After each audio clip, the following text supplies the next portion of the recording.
믿음 생활을 하면서 제일 경계해야 될 것은 내 자신입니다. 사탄도 아니고 또 사람도 아닙니다. 물론 사탄도 경계하고 사람들도 조심해야 되는데 제일 경계해야 될 것이 바로 내 자신입니다. 내 자신이 교만하여질 때, 그때가 가장 믿음에 있어서 위험할 때입니다. 내가 승리하고 내가 높아지고 내가 사람들로 하여금 칭송을 받는 그런 자리에 있을 때 위험해지는 것이죠.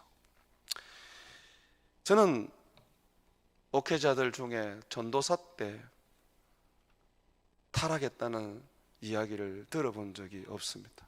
목회자들이 타락하는 그 자리는 항상 목사라는 자리입니다. 목사가 되면 많이들 타락을 합니다. 저는 그 타락의 원인이 자기 관리를 하지 못하는 목회자에게 있지만, 그러나 상당 부분은 교인들에게 있다고 생각합니다. 목사만 되면 교인들이 그냥 받들어 섬깁니다. 주의 종 그러면서 너무 지극히 섬깁니다. 하나님이 보이지 않으니까 보이는 목사 섬기면 하나님 섬기는 거하고 같다고 여기기 때문에 마음을 다해서 섬깁니다. 그런데 여러분, 그것이 여러분은 하나님을 섬길 줄 모르지만 목사는 어느새 교만하여져서 타락하게 됩니다. 여러분들만 하나님 앞에서 축복받고 거룩하게 살면 안 됩니다. 목사도 하나님 앞에 겸손하고 거룩하고 낮아지게 살아야 하는 것입니다. 사람은 간사한 존재입니다. 목사라고 해서 높은 인격을 가지고 있는 존재가 아닙니다. 조금 위해주고 조금 인정해주고 조금 높여주면 자기도 모르게 교만하여지게 됩니다. 아, 내가 그런 사람이지, 아, 내가 그런 능력이 있지 라고 여겨지게 됩니다. 목사는 설교 강당에서 내려올 때 가장 교만해질 수 있는 그런 자리에 서게 됩니다. 목사님 은혜 받았습니다. 우리 목사님 설교 최고입니다. 그것이 격려가 될 때도 있지만, 그러나 그것이 바로 교만하여져서 스스로를 무너뜨리는 그런 자리가 되기도 합니다. 그래서 교회는 목사를 의존하는 게 아니라 예수님을 의존하는 것입니다. 예수님 바라보고 예수님 힘입어 살아가면 됩니다. 저는 목사의 자리는 중매쟁이 이상의 자리가 아니라고 생각합니다. 그냥 중매쟁이입니다. 신랑 대신 예수님과 신부된 성도들을 연결해 주는 그 자리입니다. 옛날에 우리 목사님들 강단에 서서 설교할 때에 항상 이런 기도를 했잖아요. 주님, 오늘 이 저녁에 이 종은 주님 십자가 뒤에 감추어 주시고 오직 주의 십자가만 드러나게 해 주옵소서. 정말 이게 맞단 말이죠. 그러면 십자가만 보여야 되지 자꾸 목사의 모습이 보이면 안 돼요. 오늘 아브라함이 굉장히 구원에 이르는 과정 속에서 큰 위기를 맞이할 그런 일을 가지게 되었습니다. 여러분, 오늘 말씀에 보니까 17절에 한번 보십시오. 아브라함이 그돌라 오멜과 그와 함께한 왕들을 쳐부수고 돌아왔다 그럽니다. 전쟁이 있었습니다. 그돌라 오멜이라는 이 왕의 나라와 그리고 롯이 사는 이 소돔의 나라와 전쟁이 있었습니다. 그돌라 오멜은 성경에서는 엘람 왕이라 그래요. 이 엘람 왕이 13년간 소돔과 고모라를 지배하고 있었어요. 그래서 소돔과 고모라는 그돌라 오멜을 섬기며 그의 지배를 받고 있었죠. 그러다가 독립을 한 겁니다. 13년째 이제 독립을 하게 된 겁니다. 그래서 이 엘람 왕 그돌라 오멜이 괘씸하게 여기고 다른 나라 세 나라 더 데리고 4개 나라가 이제 소돔과 고모라를 치러 오는 것입니다. 그 소돔과 고모라 왕은 그냥 뭐 배신하지 않았겠죠. 어느 정도 군사력을 키웠다고 생각했고 주변의 나라들 합쳐서 자기까지 5나라가 연합을 해서 이제 전쟁을 치르는 것입니다. 자, 이 전쟁을 치르면서 소돔과 고모라 나라가 져버립니다. 거기에 소돔에 살고 있던 아브라함의 조카 롯이 재산도 다 빼앗기고 그리고 또 포로로 잡혀서 끌려가는 겁니다. 자, 이 소식을 누군가 아브라함에게 전해 주었어요. 그래서 아브라함이 이 조카를 이제 구하기 위해서 자기 집에 길러놓은 군사 318명 그리고 또 아브라함이 살고 있는 데가 마므레 상스리 숲이었거든요. 거기에 이제 마므레라는 사람 그리고 그의 형제들이 이제 추장으로 있었지요. 그 사람들과 이제 동맹을 맺고 있었어요. 그래서 그들의 힘을 빌려서 롯을 구하러 갑니다. 이 롯을 구하러 가서 롯을 구해옵니다. 그리고 그돌라오멜 왕을 쳐 붙습니다. 히브리서에 보게 되면 쳐 죽였다 그렇게 말합니다. 다 죽은 거예요. 근데 여러분, 이 전쟁의 승리가 아브라함에게 얼마나 이 교만해지고 높아질 수 있는, 그리고 가나안 땅에서 일순간에 그저 최고의 지위를 가질 수 있는 그런 사건이었습니다. 이 성경을 보게 되면 이 엘라만 그돌라오멜이 연합군을 데리고 가나안에 내려오면서 여러 부족들을 점령을 하는데 6개 부족을 점령을 합니다. 그리고 또 소돔 왕을 비롯해서 5개 나라를 점령을 합니다. 굉장한 이 연합군이었어요. 그런데 이 연합군을 아브라함이 올라가서 접어쓰고 이긴 것입니다. 한번 생각해 보십시오. 그돌라오멜 왕이 4개의 나라와 연합해가지고 6개 부족 다 점령했지요. 5개 나라 다 점령했지요. 굉장한 어떤 지금 자기 밑에 나라들과 부족들을 지금 다 점령을 한 거 아닙니까?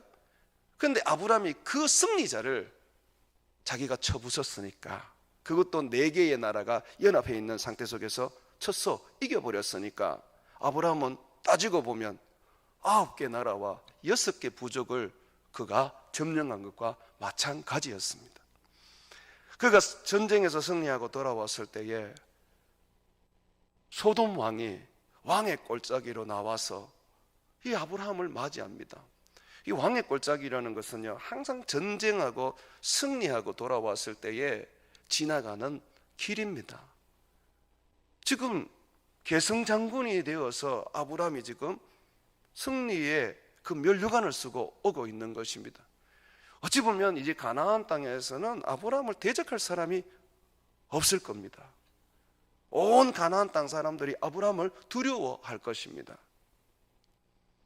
자, 이런 상황 속에서 가나안의 순식간에 모든 부족과 나라들을 지배할 수 있는 그런 왕중의 왕이 될 수 있는 그런 상황 속에서 하나님이 그의 아들 예수 그리스도의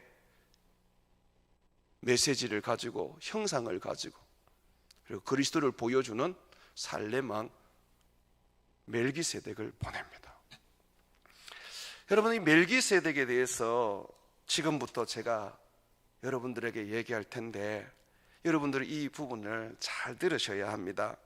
여러분 17절 한번 보십시오. 아브라함이 그돌라오멜과 그와 함께한 왕들을 접어쓰고 돌아오매 소돔 왕이 사회 꼴짜기 곧 왕의 꼴짜기로 나와서 그를 영접하였고, 그러면서 왕이 하나 등장합니다. 살렘 왕 멜기세덱이 떡과 포도주를 가지고 나왔으니 그는 지극히 높으신 하나님의 제사장이었더라. 살렘 왕이 등장을 합니다. 살렘 왕은 전쟁과 무관한 왕입니다.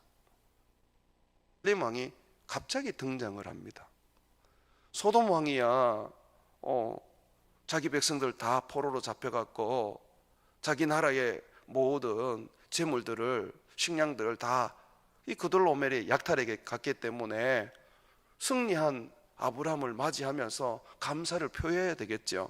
그런데 살렘 왕은 그럴 이유가 없는 거죠. 자, 이 살렘 왕에 대한 이야기를 우리가 할 때 가나안의 살렘이라는 지역도 없고 나라도 없습니다. 예루살렘이 있습니다. 그래서 사람들은, 학자들은 예루살렘 왕이라고 그렇게 불러요. 근데 성경은 이 부분을 그게 아니다, 너희가 지금 모르고 있다, 이것은 지금 하나님이 아브라함에게 말씀하고 있는 구원의 메시지다. 하나님의 아들 예수 그리스도, 그가 지금 직접 강림한 것, 그가 직접 아브라함에게 나타나셔서 구원의 복음을 보여주고 전해준 것이라고 말합니다. 자, 이 부분을 제가 한번 풀어드리겠습니다. 성경은 지 맘대로 풀면 안 돼요. 그 목사들의 그 교만 중에 하나가 지가 깨달았다고 생각하고 지가 뭔가 아는 것처럼 그렇게 그냥 스스로 기도해서 받은 것처럼 얘기를 합니다. 그게 가장 위험한 사람입니다. 내가 기도해서 뭘 깨달았다, 내가 어떤 것을 특별하게 깨달았다 하는 사람들은 가장 위험한 사람들입니다. 자, 한번 봅시다. 성경이 뭘 가르치고 있는지. 여러분, 히브리서 7장을 펴보세요.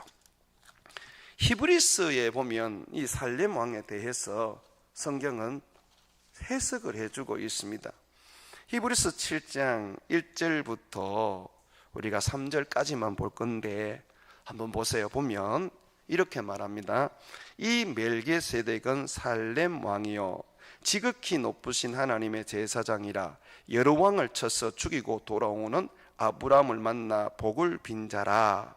아브라함이 모든 것의 10분의 1을 그에게 나누어 주니라. 그 이름을 해석하면, 자, 이제부터 보십시오. 그 이름을 해석하면이라고 말합니다. 지금 하나님께서는 멜기세덱, 그는 살렘 왕이라고 말해주고 있는데 그 이름에 하나님은 메시지를 담고 있고 그 이름에 이 살렘 왕이 누군지를 말해주고 있습니다. 그러니까 살렘은요 지역이 아니에요. 지금 살렘이 지역 같았으면, 나라 같았으면, 그죠? 살렘 왕, 한 지역의 왕, 소돔 왕처럼 한 지역의 왕이라고 성경이 해석을 해줘야 되는데 그게 아닌 거죠. 그 이름에 의미가 있고 그 이름에 메시지가 있다. 그러면서 풀어줍니다. 이렇게 보십시오. 그 이름을 해석하면, 살렘이라는 것을 해석하면 먼저 의의 왕이요, 그 다음은 살렘 왕이니 곧 평강의 왕이요. 의의 왕이요 평강의 왕이라는 거예요. 지금 멜기세덱을 살렘 왕이라고 말하는 것은 이 멜기세덱은 의의 왕이며 평강의 왕이라고 말하는 거예요. 여러분, 인간에게 무슨 의의 왕이 있습니까? 그리고 가나안 땅은요, 이 바알과 아세라를 미치도록 섬기는 우상의 천국이었습니다. 거기 어떻게 지극히 높으신 하나님의 제사장이 있을 수 있어요? 그러면 거기에 지극히 높으신 하나님의 제사장이 있을 것 같으면 아브라함이 그 가나안 땅을 갈 필요가 없잖아요. 지극히 높으신 제사장, 그 사람이 그 가나안 땅을 하나님 나라 만들면 되지 않습니까?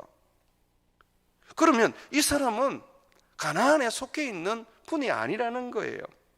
계속해서 한번 보십시오. 3절.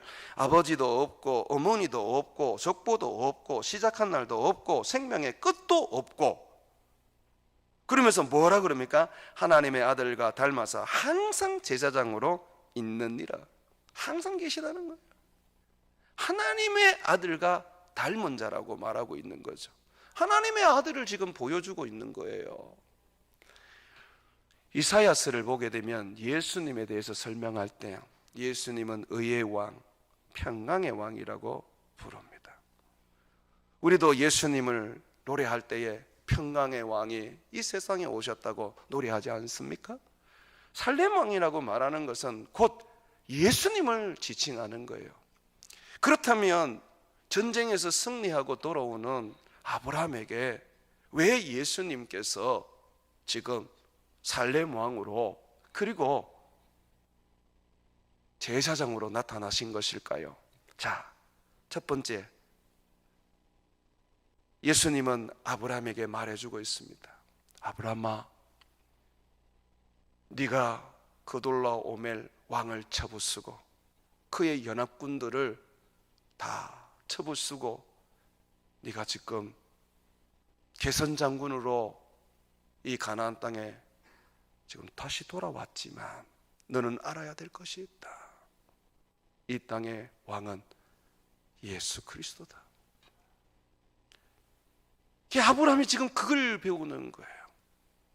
이 전쟁에서 승리한 아브라함, 따지고 보면 9개의 왕을 그 발 아래 두었습니다. 6개의 큰 부족들을 그는 그 발 아래 두었습니다.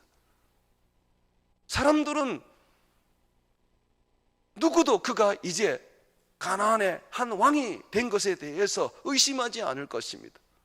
왕의 꼴짜기로 돌아온 이 아브라함을 향하여 소돔 왕조차도 영접하면서 그를 왕으로 대우를 했습니다. 거기에 예수님께서 나타나셔서 지금 얘기합니다. 아브라함아,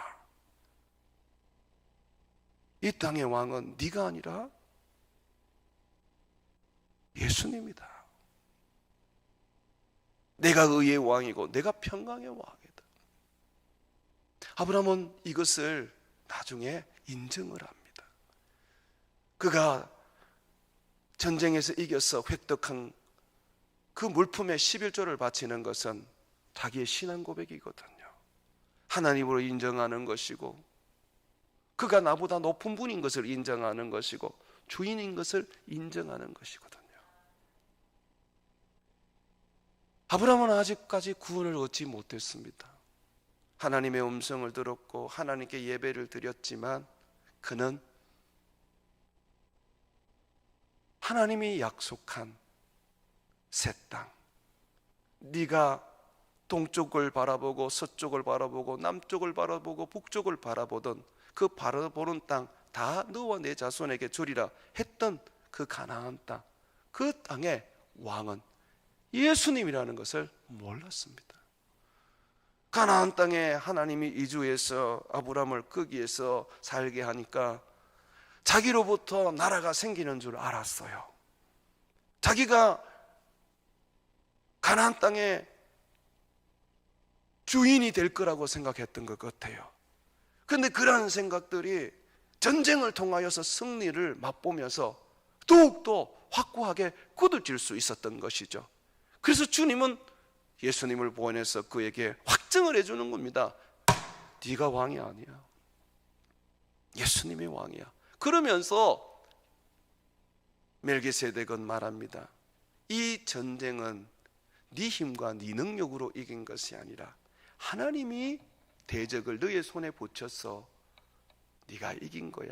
다시 말해서 하나님이 더 너의 대적들을 무찔러 주신 거야 라고 그렇게 말을 합니다. 한번 보시죠. 창세기 14장 20절, 너희 대적을 내 손에 붙이신 지극히 높으신 하나님을 찬송할지로다 하매 아브라함이 그 얻은 것에서 10분의 1을 멜기세덱에게 주었더라. 인정하는 거예요. 아, 그렇지. 내가 아무리 내 집에서 용사를 길렀다고 해서 그 전투력 있는 그돌라오멜의 연합군을 어떻게 이겼겠어? 하나님이 하셨지. 이게 인정하는 거예요. 자기가 그걸 인정하는 거예요. 사랑하는 여러분, 우리가 어떻게 구원을 얻습니까? 예수님을 주로 인정할 때, 예수님을 나의 주인으로 시인할 때 우리가 구원을 얻습니다. 예수 그리스도를 자기의 주인으로 인정하지 않으면 구원을 얻을 수는 없어요. 그냥 예수님 살아계시는 거 믿고 십자가에서 죽으신 거 믿으면 됩니까? 아닙니다. 귀신도 예수님 살아계신 거 인정하고 믿습니다. 그러면 우리가 구원을 얻기 위하여 어떤 믿음을 가져야 됩니까? 내가 예수님의 종인 것을 믿어야 돼요. 예수님은 나의 주인이시고 예수님은 나의 왕인 것을 믿어야 해요. 전쟁에서 승리하고 돌아온 아브라함, 어찌 보면 이제 가나안 땅에 절대 왕이 될 수 있는 그런 힘을 가지고 승리의 면류관을 가진 아브라함, 그는 처음 만난 살레망 앞에 당신이 왕임을 고백했습니다. 여러분들이요, 여러분의 인생의 주인이 누굽니까? 여러분의 가정의 왕은 누구십니까? 우리가 왕 같은 제사장이 되고 그리스도와 함께 왕노릇 한다고 해서 우리가 그리스도 없는 왕이 되겠다고 설쳐된다면 그것은 아주 어리석은 짓입니다. 우리에게는 한 분의 왕밖에 없습니다. 예수님밖에 없습니다. 우리에게는 한 분의 주인밖에 없습니다. 예수님밖에 없는 것입니다. 아브라함은 아브라함은 멜기세덱을 만나서, 살레망 멜기세덱을 만나서 그 앞에 그는 이 땅의 주인이 자기가 아니라 바로 살레망이 주인인 것을 인정하게 되었습니다. 여러분, 하나님 나라는 누구 것입니까? 예수님 것입니다. 우리는 예수님과 함께 왕노릇하고 하나님의 자녀이기 때문에 예수님과 함께 하나님 나라를 상속받은 자입니다. 예수 없이는 아무것도 없어요. 주님은 하나님 나라를 내 나라라고 그렇게 말씀하셨어요. 여러분 그걸 인정하셨어요. 인정하셔야 해요. 여러분들이 왕 같은 제사장이 되고 또 왕 같은 그런 권세를 가지고 세상 가운데 살게 될 것이고 천국에서도 그것을 누리게 될 것인데, 그래도 한참 잊지 말아야 될 게 있습니다. 나는 그래도 하나님의 백성이야. 나는 예수 그리스도의 백성이야. 나의 왕은 예수님이야. 왕이신 나의 예수님, 내가 주님을 높여드립니다 라고 항상 고백할 줄 알아야 됩니다. 목사의 타락은 예수님이 왕인 것을 잊어버리고 지가 교회의 왕이 돼버리면 타락하게 됩니다. 목사가 정말 하나님 앞에서 온전한 구원을 이루기 위해서는요, 항상 자기가 종인 것을 잊으면 안 돼요. 나는 종이야. 종님도 아니고 그냥 종입니다. 그냥 주님 말씀 받들어 섬기고 주의 명령 따라 순종하는 종이야. 그냥 주의 종으로 살면 됩니다. 교회에서 인정 못 받아도, 영광 못 받아도 상관없습니다. 도리어 그러한 것들이 하늘나라에 가면 더 많은 상급이 있습니다. 그래서 여러분들은 내 상급을 빼앗지 마십시오. 나는 여러분들이 주는 것으로 내 상급을 대신하고 싶지 않습니다. 여러분들도 하나님 앞에 물질을 바치고 봉사해서 하늘에서 상 받으려고 그러시면서 왜 나는 하늘에서 상 받는 것을 여러분들이 막으십니까? 그냥 내가 하늘에서 상 받을 수 있도록 여러분 그렇게 대하십시오. 나는 여러분 보고 목회 안 합니다. 내 주인이신 나는 예수님 보고 목회하는 사람입니다. 내 목회가 어디 있습니까? 그저 주님께서 하라 그러니 하는 거고, 나는 내 자신도 목자라는 생각을 가져본 적이 없어요. 목자는 한 분 예수님밖에 없고 나는 그저 예수님의 목동에 불과할 뿐이다 라고 생각합니다.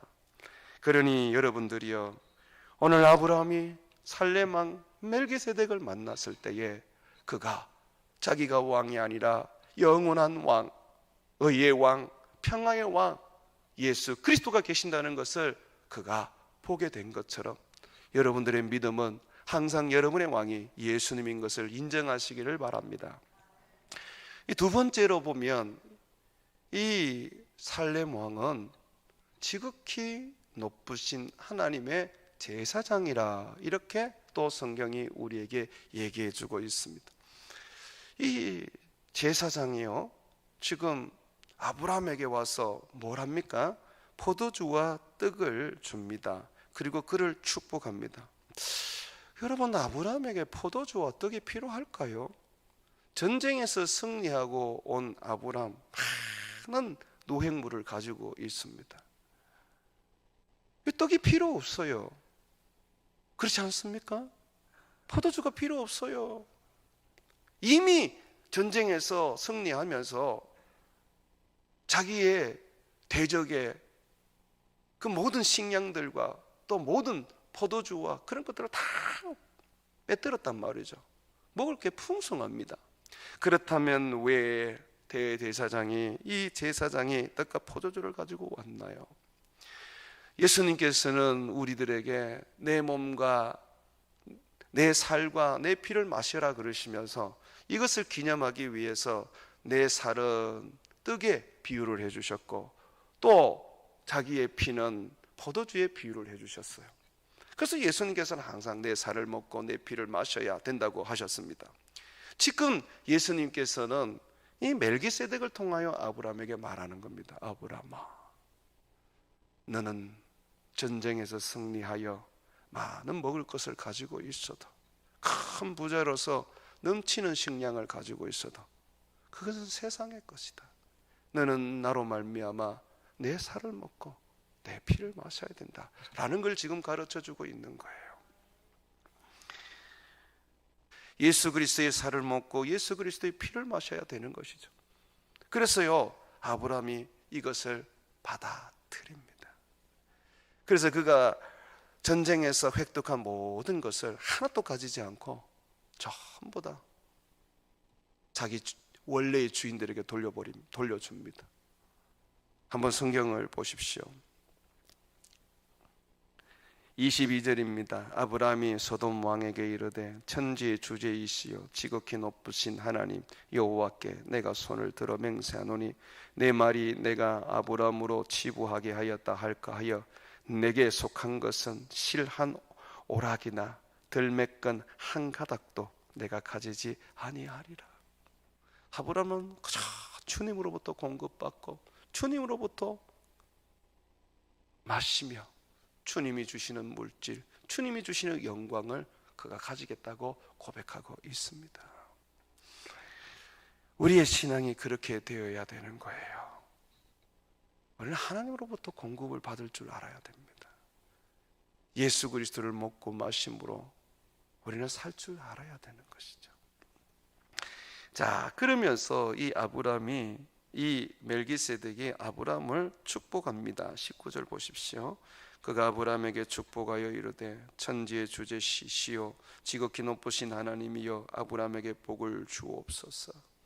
무슨 복을 빌었을까요? 잘 먹고 잘 살고 흥왕하고 번성한 복을 빌었을까요? 아닙니다. 예수 그리스도로 말미암아 우리에게 주시는 복은 신령한 복이라 그랬어요. 창세전부터 그 신령한 복을 하나님이 주시기를 원하셨다고 에베소서 1장에 되어 있지요. 아브라함이요, 이 복을 받고 난 다음에 그 다음 사건으로 창세기 15장에 넘어가면 비로소 예수님을 믿고 구원을 얻습니다. 우리가 예수님을 만나고 예수님을 통해서 받아야 할 게 바로 이 복입니다. 신령한 복입니다. 잘 먹고 잘 사는 것은 이 땅에 한정되어 있습니다. 잘 먹고 잘 살면 뭐합니까? 신령한 복을 못 받으면 영원한 지옥에 들어가게 될 것인데, 세상에서 부하게 살면 뭐합니까? 죽어서 지옥에 가면 그 영혼은 영원토록 저주 속에 있는 것인데, 세상에서 좀 가난하고 병들게 살면 어떻습니까? 좀 내가 아프고 괴롭고 고통을 좀 받으면 어떻습니까? 내가 예수님 붙잡고 살기 때문에 내게 주실 영원한 나라가 있지 않습니까? 구원이 있지 않습니까? 그 구원 생각하고 그 구원 바라보면 우리가 이 땅의 어려움 넉넉하게 이기지 않겠습니까? 이 세상은 잠시 잠깐 있다가 사라지는 안개와 같습니다. 그러나 하나님 나라 저 천국 새하늘과 새 땅은 영원합니다. 하나님으로부터 이 복을 받은 아브라함, 하나님은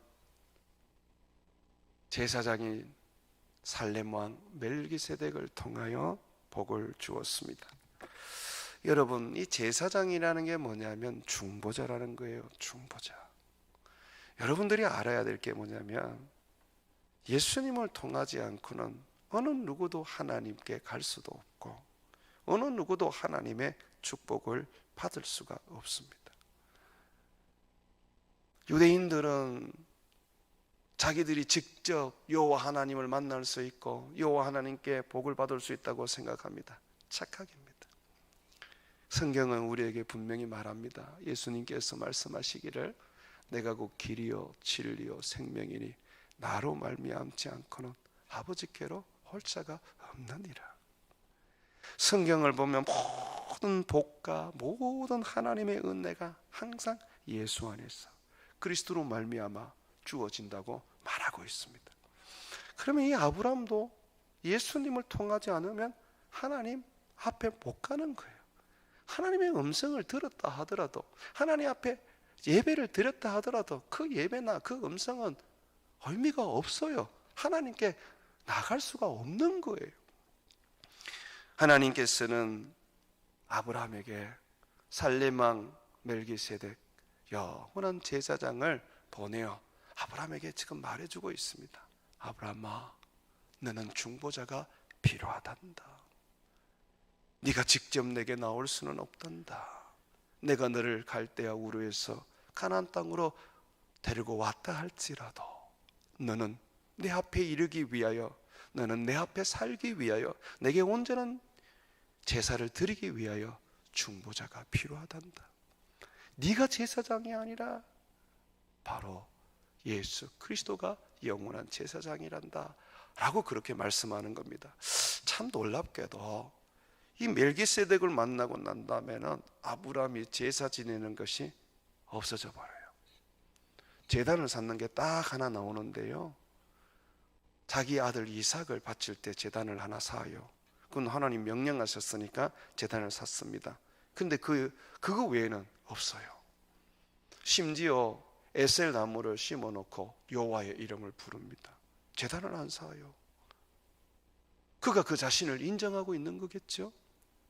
제단을 안 쌓는 것이 뭔 큰 문제가 되냐, 그게 어떻게 보면 기록해 안 해놨겠지라고 말할 수 있습니다. 그런데 왜 성경은 의도적으로 그걸 기록하지 않느냐 이 말입니다. 그전에는 아브라함이 가는 곳마다 제단 쌓고 여호와의 이름을 불렀는데 왜 멜기세덱을 만나고 난 다음부터는 제단을 안 쌓느냐 이 말입니다. 왜 제단이 안 나오냐 말입니다. 아브라함의 그 신앙 속에 이제 깨달은 거죠. 중보자는 예수 그리스도. 제사장이 계시는데 자기가 제사를 지낼 필요가 뭐 있습니까? 안 그렇습니까? 여러분 제사장이십니까?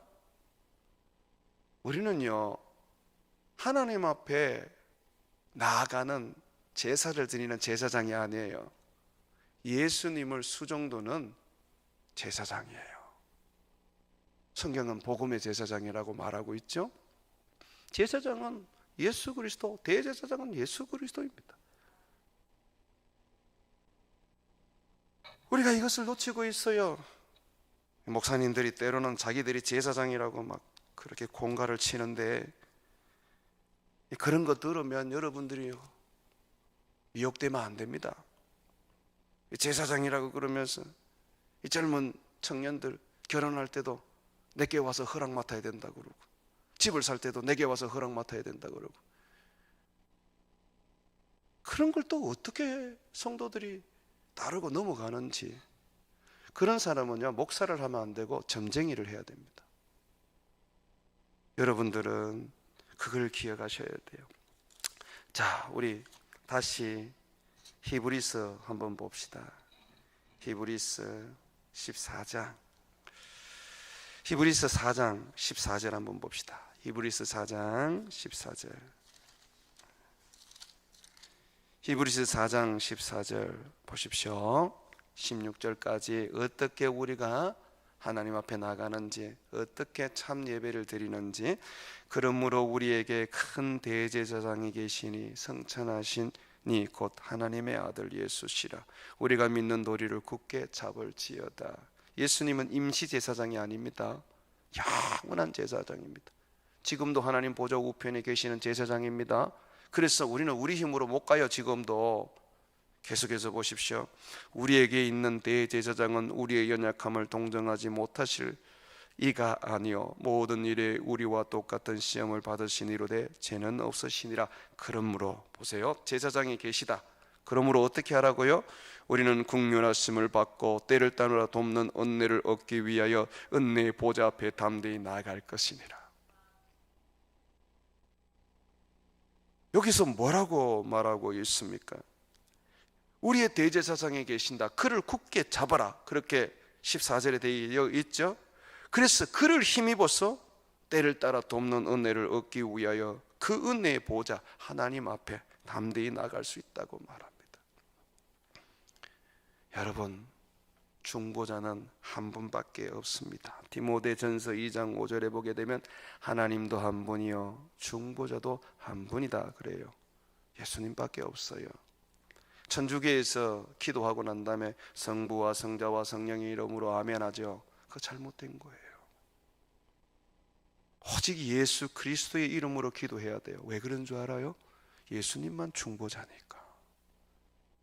지금도 우리를 위하여 대신하여 기도하시는 분이 누구십니까? 예수님이세요. 그래서 예수님이 그렇게 가르치신 거예요. 내 이름으로 너희가 기도하라. 중보자는 한 분밖에 없다는 말이에요. 예수님이 중보자예요. 그래서 우리가 기도할 때 예수님의 이름으로 기도하는 겁니다. 아직도 자기 의로 자기 힘으로 만약에 하나님께 나아가며 예배하고자 하는 자들이 있다면 정말 어리석은 겁니다. 예수님이 뭐라 가르치셨습니까? 예배하는 자는 성령과 진리로 예배할지니 그랬죠. 이 진리가 뭡니까? 예수란 말이야. 예수. 내가 곧 진리니 그러셨어요.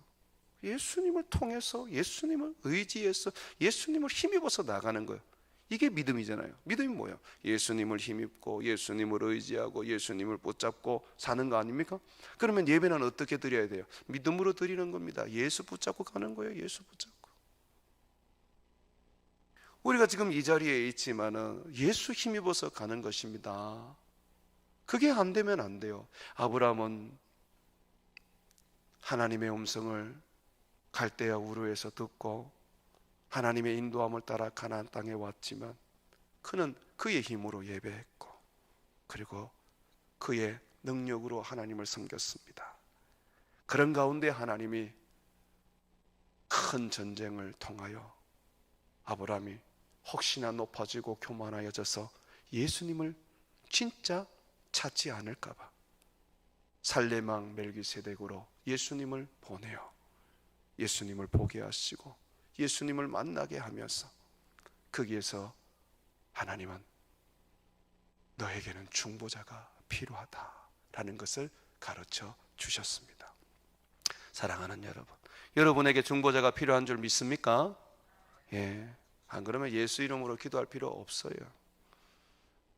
우리는 영원한 중보자 제사장이신 예수님이 지금도 필요한 자들입니다. 그렇죠? 그래서 우리가 예수님 앞에 우리의 신앙 고백을 드리고 우리의 물질을 드리죠. 아브라함도 멜기세덱에게 11조를 바치며 당신은 나의 왕이시며 당신은 나의 중보자이시며 당신이 나를 이끌어 하나님께 나아가는 예배를 드리게 하십니다 라고 고백했던 것이죠. 아브라함이 10의 1조를 멜기세덱에게 나눠준 것은 멜기세덱을 통하여 하나님을 예배하고자 함이었습니다. 승리를 주신 하나님을 찬양하고 경배하고자 함이었습니다. 그렇습니다. 여러분, 아브라함이 중보자가 필요하다는 것을 깨닫고 하나님이 말씀하셨던 영적인 가나안, 새하늘과 새 땅의 왕이 예수님인 것을 깨닫고 비로소 그는 15장에 이르러 하나님의 말씀을 듣고 예수님을 구주로 영접하게 됩니다. 예수님이 자기의 주인인 것을 인정하는 사람, 예수님이 자기의 중보자인 것을 인정하는 사람, 주인은 내가 아니고 나는 중보자가 필요하다는 것을 알 때 비로소 구원에 이르는 믿음을 가지게 되는 것입니다. 예수님을 필요로 하는 사람에게 예수님은 임하시는 거예요. 여러분들에게 한번 묻고 싶어요. 여러분들은 지금 예수님이 필요하신가요? 그렇다면 여러분들은 저 천국에 들어갈 때까지 우리 주님이 여러분을 붙잡고 가실 것입니다. 많은 사람들이 왜 배교합니까? 많은 사람들이 왜 예수님을 떠납니까? 예수님 필요하지 않거든요. 자판기 예수님, 독뱅이 방망이 예수님으로 여기고 살다가, 그죠? 예수님이 축복을 안 주니까, 성진 안 시켜주니까, 뭐가 해도 잘 안 되니까 그냥 떠나버리는 거죠. 예수 믿던 사람들이 잘 가는 데가 어디냐 하고 어떤 분이 조사를 해봤더니 점집에 잘 간답니다. 예수를 믿다가 떠나버린 사람이 잘 가는 데가 점집이랍니다. 뭘 얘기해 주는 거예요? 예수님을 그냥 도깨비 방망이로 믿었던 거죠. 그냥 예수님을 그냥 나를 복주는 그런 하나의 어떤 자판기로 믿었던 거죠. 그게 안 되니까 이제는 다른 걸 찾아가는 것이죠. 여러분, 예수님이 필요한 이유는 금과 은 때문이 아닙니다. 내 영혼이 구원을 얻고 죄의 사함을 받고 하나님의 자녀가 되기 위한 것입니다. 여러분 믿으세요? 예수 왜 믿는지 우리 다시 한번 생각합시다. 잘 되기 위한 거 아닙니다. 하나님의 자녀 되고 영원한 생명을 얻어서 저 천국에서 살기 위한 것입니다. 구원을 얻으려고 예수를 믿는다는 것을 잊지 마시기를 주의 이름으로 부탁을 드립니다. 우리 함께 찬양하겠습니다.